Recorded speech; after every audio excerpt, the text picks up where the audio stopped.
All right, so Jim sent in this question. Is it legitimate, I like this word, is it legitimate to aim left-right paired line array speakers in towards a center audience in order to avoid excess wall reflections from the outside of the boxes coming off the walls? Sure, why not? I have a couple of designs here to prepare what I think Jim is talking about. And I'll turn on the center lines here. So basically, we've got a plan measurement here, a plan design, the exact same design, except in this design here on the right, you can see that we've got the speakers here aimed to the center, and design on the left, they're just aimed 0 degrees straight on. So I think that's what Jim's asking about, and he's saying, hey, is it legitimate to aim these in to avoid wall reflections? And yeah, I think that makes a lot of sense. So if we just take a look at the coverage pattern of one of these, then you can see that it's playing onto the wall some. And if we look at this other one at a frequency that's actually helpful,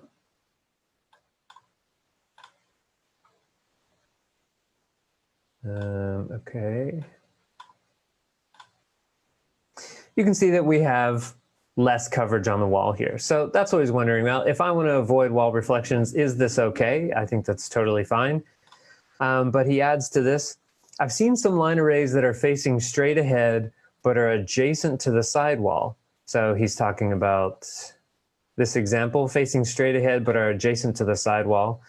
So when he's saying adjacent, though, I bet he means like this speaker way over here, right? Oh, can I undo that? I can't. Where's this one? I think it's at 19. I did. Okay, great.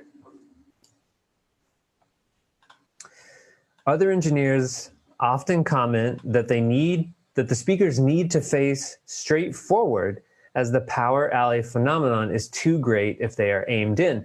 So from what I'm understanding from this question here, Jim, is will we have less or more? How will the power alley be affected by the aim of the speakers? And I think what we're going to see is that it's not affected because we only really have directional control in the high frequencies. So if we take a look at these at a different frequency, sorry, I keep having the zoom window in the way here. Let me drag it down here. So let's look at something low like 63. So here's the speakers aimed straight on, and here they are aimed in. Looks pretty similar, right? Slight change, but we've got power alley here, like this, and same thing. I'm putting my arrows on the valleys. Maybe I should put them in the center. Power alley going right down the center, right? Ooh, there's both of them. So the aim isn't going to really save us from power alley, and if whatever conversation you were having with someone, maybe there were some parts of context details that I don't quite understand, but I think this is what you're asking, so hopefully that clears that up. I think I saw Chris show up, and now he's not here again. All right, we'll check back in a minute. But what do you guys think? Does anyone else have anything to say to Jim about this phenomenon? Does aim ever affect the power alley situation?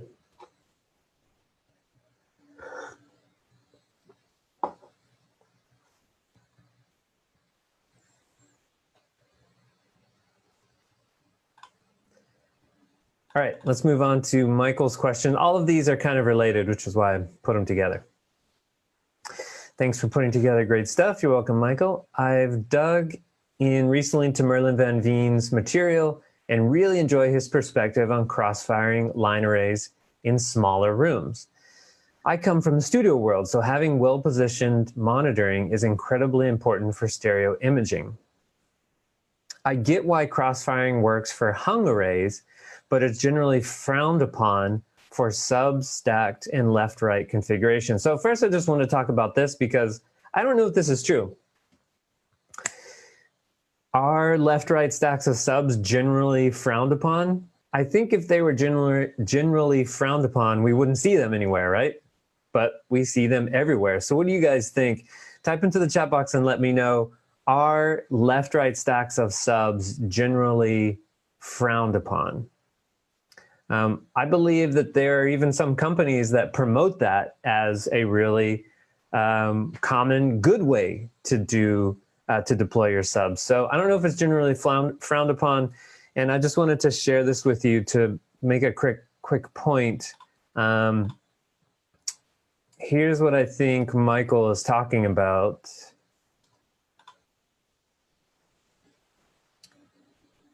So he's saying, instead of putting your subs in the middle here, if you put them like this, that's generally frowned upon. And I just wanted to say this general concept that it's not good or bad. You just get different results, and you could even think of it as just different amounts of chaos, right? Now, in this situation, oh, I forgot to turn off my notifications.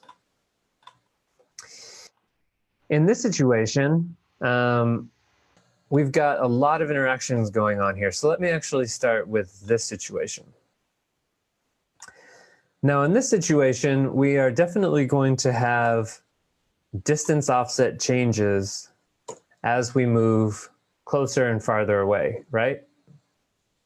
So the relationship between this point and the subs is going to be different than the relationship between this point and the subs and this point and the subs and this as we move closer, right? So all these are going to be changing slightly, their relationships, distance offset, and therefore time arrivals. But if we rotate this around now, this design is actually less affected by horizontal movements. So yes, distance offsets in the vertical plane, but in the horizontal plane, since they're right on top of each other, it's less of a problem. Let me delete all these lines. Compare that to subs in the middle. We can kind of do the same thing. Not only do we have distance offset in the vertical as we move closer and closer and closer, but we also have distance offsets in the horizontal because these links are not all the same as people move horizontally across the audience plane. So just kind of a broad example here to show that it's not necessarily good or bad, just different results, okay? Here you actually have a little bit more chaos when it comes to the relationship between your subs here and your mains up in the air, all right? So let me close this to save some processing power here on my computer. And if you guys here have any comments for, what were we talking about? For Michael, please type those into the chat box, into the comments box. So Johan says they're at least practical to deploy, I think. So I think he's talking about left, right, or I don't know, either way, one of those types is more practical to deploy. So yeah, I think Alex and Johan are talking about left-right subs. They are practical and easy to deploy, sure. Or maybe they're talking about the other ones. I think you could make the case for either. Center subs could be more practical, but sometimes you just don't have the real estate. Sometimes the audience goes all the way up against the stage and there's nowhere to put subs there.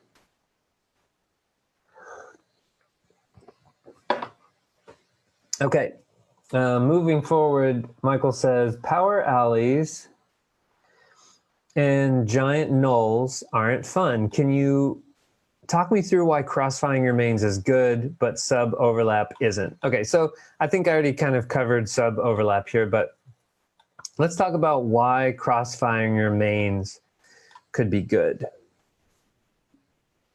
And if you guys have an answer, please type that in. So Pedro says, left-right subs make huge stacks and high pressure near them. Okay, also could be something you don't want.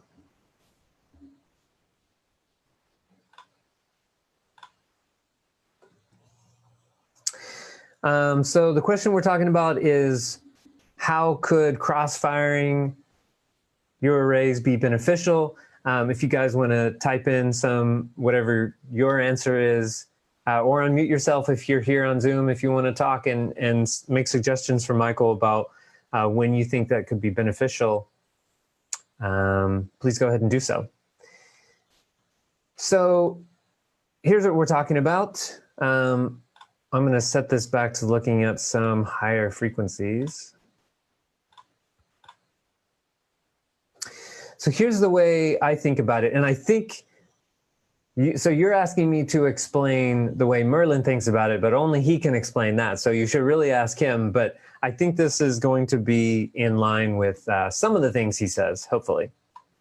So if we take a look at this speaker, actually before that, let's just take a look at this one in the center.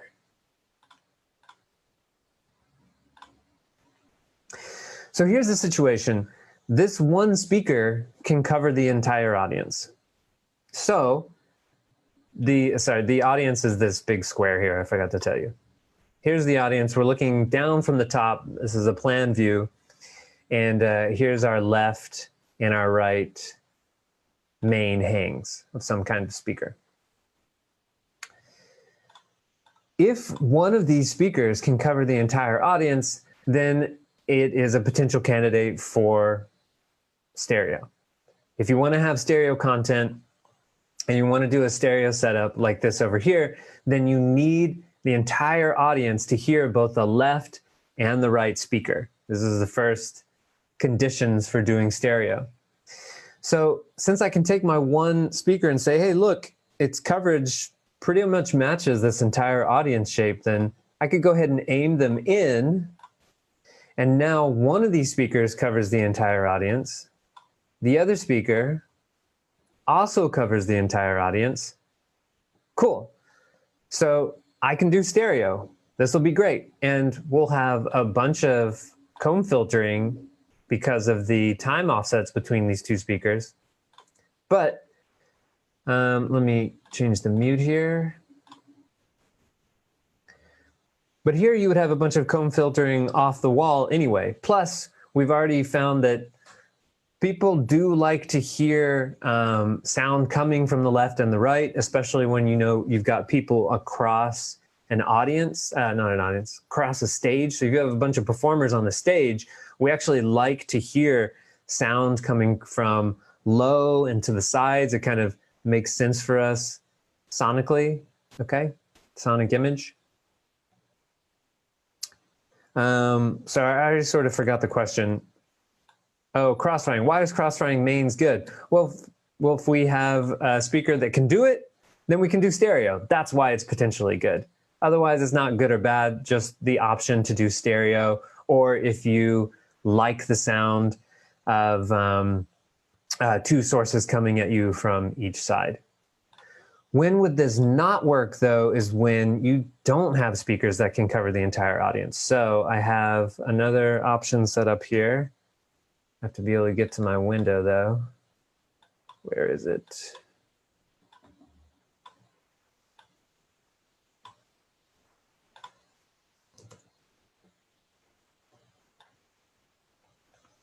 Okay.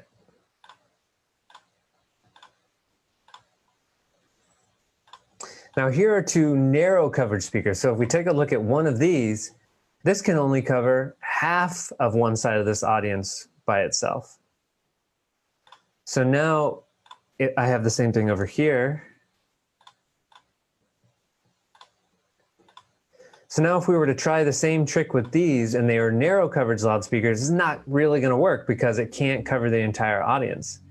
If I turn both of these on together, you can see that we are undercovered in some pretty big areas here, right? Meanwhile, if we turn both of these on together, this is a pretty good combination where this side is dedicated to the left side, this speaker is dedicated to the right side, and we don't have the same problems with being undercovered on the sides there. So there's two examples of one situation where you've got the right speaker coverage, you've got the right speaker to do cross-firing, to do stereo, and one situation where you don't have the right speaker to do. If you try to do stereo in this situation, then you're gonna have people complaining over here it's not loud enough.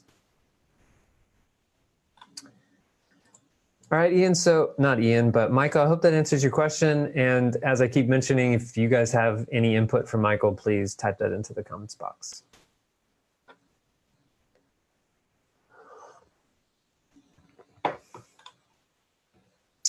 All right. Dave is asking about another thing, placement aim. Let's see. When locating or identifying the spatial crossover of two speakers, like procedure 14.7 on page 481 of Bob McCarthy's book, 3rd edition, where do you determine the -6 dB off-axis measurement? So he is talking about this thing. 14.7, unity gain coupled array spacing. And just to show you guys this image, sorry I can't make this image bigger, but this is what he's asking about. What's going on? Where do you place your microphones for these points? In this particular case, David, the placement of the microphones when you're doing this kind of spacing is actually determined by the audience. So let me close this guy. Save.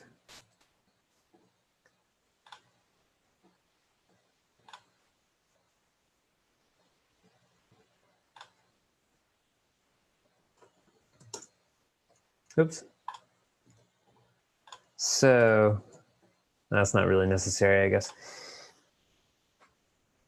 So here I put in the microphones based on the audience, because what I want to end up with is a unity line of sound that's, let's see.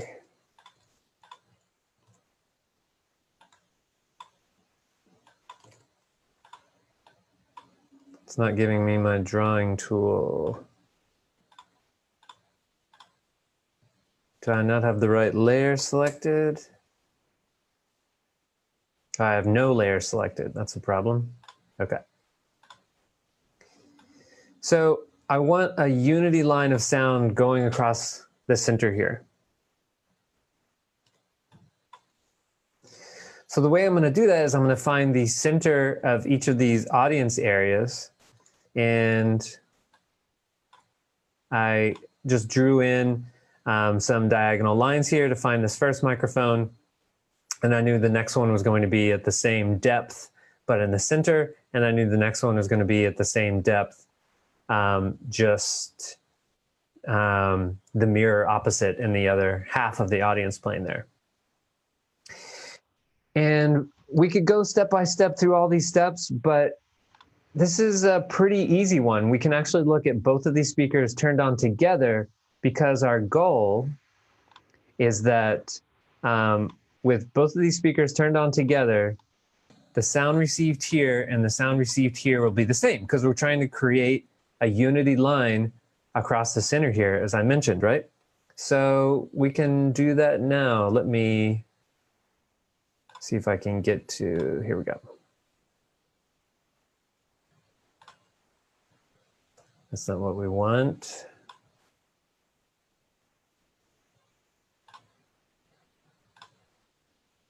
Cool. And let's hide this. So if first I take a measurement at on-X A1, that's this microphone right here, because this is A1, this is A2, and on-X A1 is actually based on the audience plane here. And if I take a measurement there, and I have some smoothing on, because smoothing is okay when you're doing level setting. And then I store that. And then we move to looking at crossover AA. Crossover AA is this guy in the center here. So this is on-X A1, on-X A2, crossover AA. Then I'm going to be looking at the high end. And I'm going to be saying, do they match now? I'm trying to create this unity line. And you could make the case that they don't quite match. They're really close. But if I wanted to, I could move these in a little bit if I wanted to really make them match. So they're matched so far though, but we could make a little bit of adjustment just so you can see. So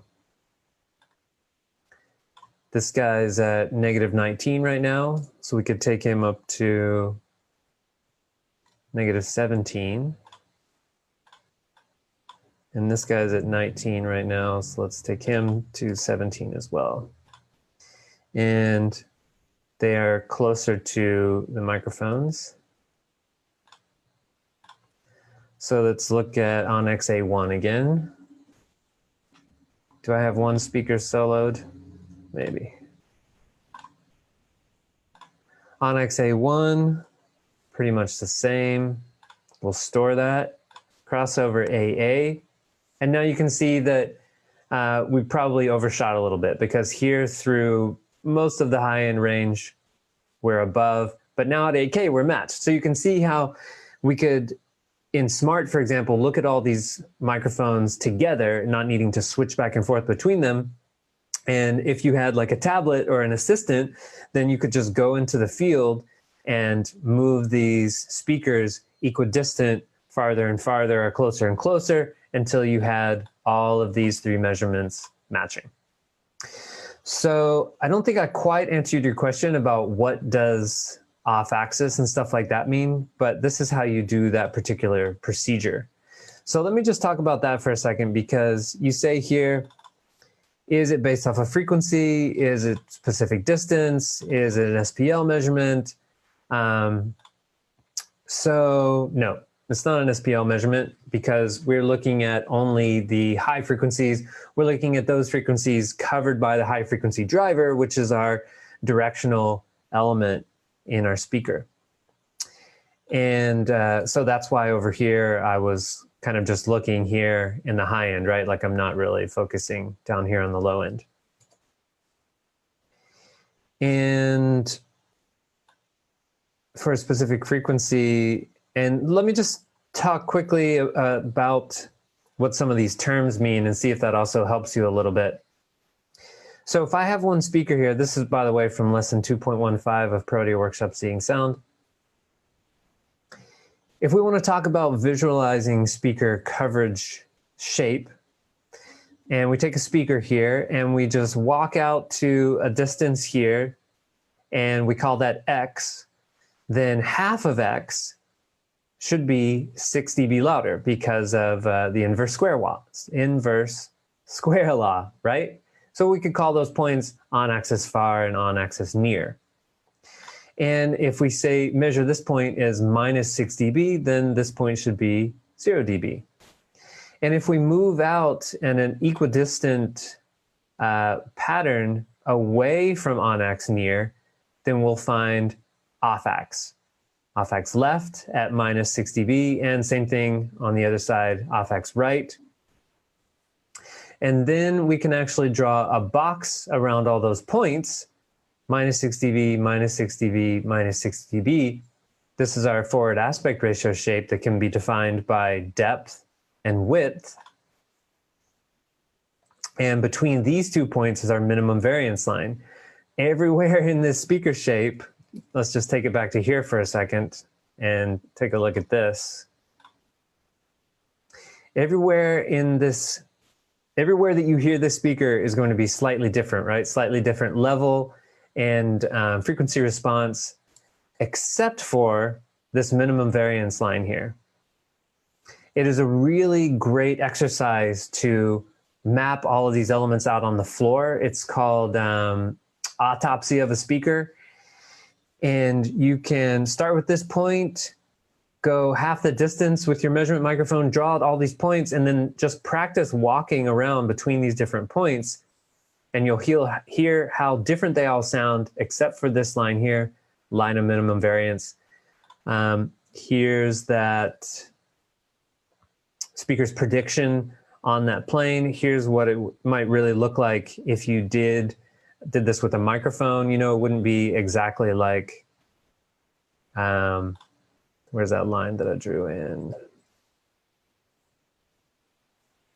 It wouldn't be exactly like this line of minimum variance, okay? But this is an estimation that is broadly general across all speakers. Okay, so I'm getting into a little bit too much detail here, but David, I hope that helps you a little bit, and I hope that helps you completing your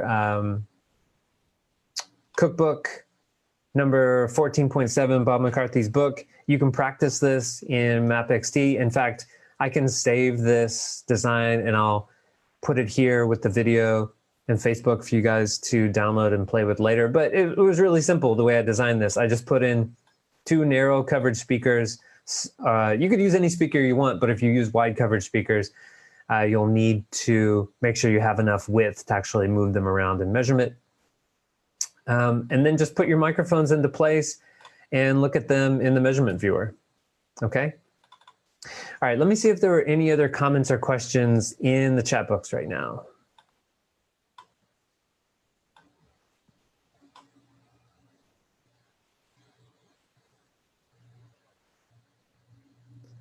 All right, looks like that was it.